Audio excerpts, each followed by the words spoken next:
فقلت له انا زارع. فبص كده باستغراب جدا، قال لي هو انت زارع؟ قلت له اه انا زارع.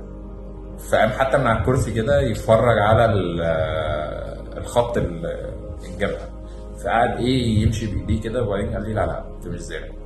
قلت له طب ثواني. فقمت مطلع الصور بتاعتي خلاص، واللي انا قبل الزراعه، قلت له ده شكل قبل الزراعه. فحتى هو قعد يقول لي بس هو الدكتور اللي عمل لك العمليه ده شاطر جدا. قلت له على فكره هم دلوقتي هنا في مصر بقوا اشطر من تركيا.